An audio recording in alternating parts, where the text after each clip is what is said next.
Greetings, Rabbi Aaron Boxt once again here for Parashat Shavua.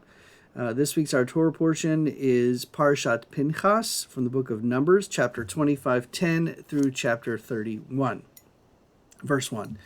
And the title of the description of this parsha is Legacy of Law, Leadership, and Land.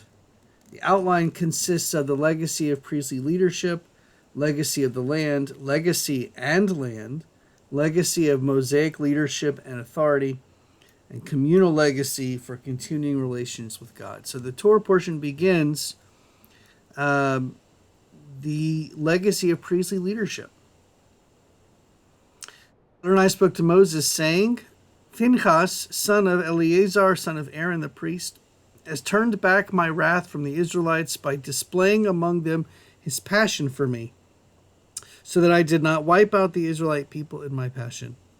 Say, therefore, I grant him my pact of friendship. It shall be for him and his descendants after him a pact of priesthood for all time, because he took impassioned action for his God, thus making expiation for the Israelites.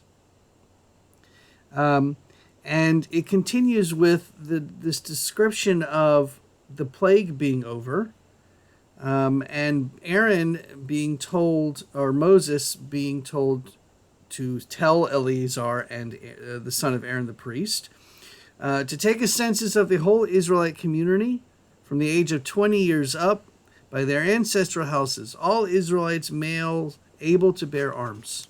So they do this. When what follows is a list of the eligible male descendants of the Israelites. Reuben, descendants of Reuben, all of the people that were descendant of Reuben, Simeon, Gad, so on and so forth, by their tribe. And we come to a situation in which there is a group of a clan within a tribe, and they say, they come to Moses and they say, listen, there is no male heir for our land. They say, our father died in the wilderness. He was not one of the faction, Korach's faction, which banded together against God, but he died for his own sin, and he has left no sons. Let not our father's name be lost to his clan just because he had no son. Give us a holding among our father's kinsmen. And of course, we're speaking of the daughters of Zelophehad. Ma'ah, Noah, Hoglah, Milcah, and Tirzah. And Moses brings the case before God, and God responds by saying, the plea of Zelophehad's daughters is just. You should give them a hereditary holding among their father's kinsmen, transfer their father's share to them. Further speaks to the Israelite people as follows. If a householder dies without leaving a son, you shall transfer his property to his daughter. If he has no daughter, you shall assign his property to his brothers. If he has no brothers, you shall assign his property to his father's brothers. If his father had no brothers, you shall assign his property to his nearest relative in his own clan, who shall inherit it. This shall be the law of procedure for the Israelites, in accordance with Adonai's command to Moses. A fantastic situation in which women, for the first time, are given land rights. This was a huge deal back then, because women were considered property. And so the fact that women are not able to hold on to property is very significant. God then tells Moses, ascend these heights and view the land that I have given to the Israelite people. When you have seen it, you too shall be gathered to your kin, just as your brother Aaron was. For in the wilderness of Sin, when the community was contentious, you disobeyed my command to uphold my sanctity in their sight by means of the water. Those are the waters of Meribah Kadesh in the wilderness of Sin. Moses pleads with God to appoint a leader.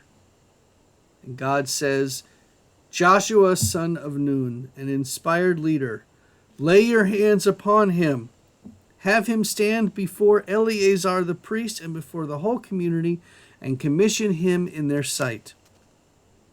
Invest him with some of your authority so that the whole Israelite community may obey. Moses did as God commanded him. He took Joshua and stood him before Eleazar the priest.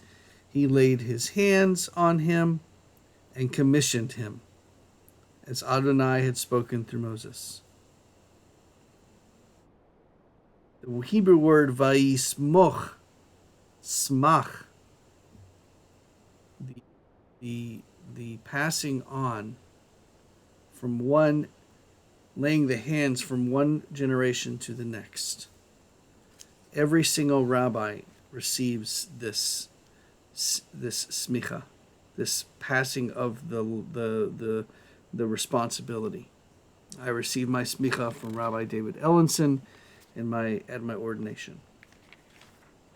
It continues with chapter 28, with just a bunch of explanation regarding certain laws of the occasions and offerings,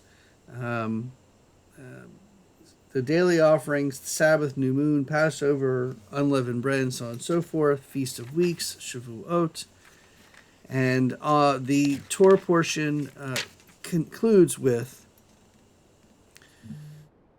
all these you shall offer to Adonai at the stated times, in addition to your votive and freewill offerings, be they burnt offerings, meal offerings, libations, or offerings of well-being. So Moses spoke to the Israelites just as God had commanded Moses. That's the end of Parashat Pinchas. Shabbat Shalom.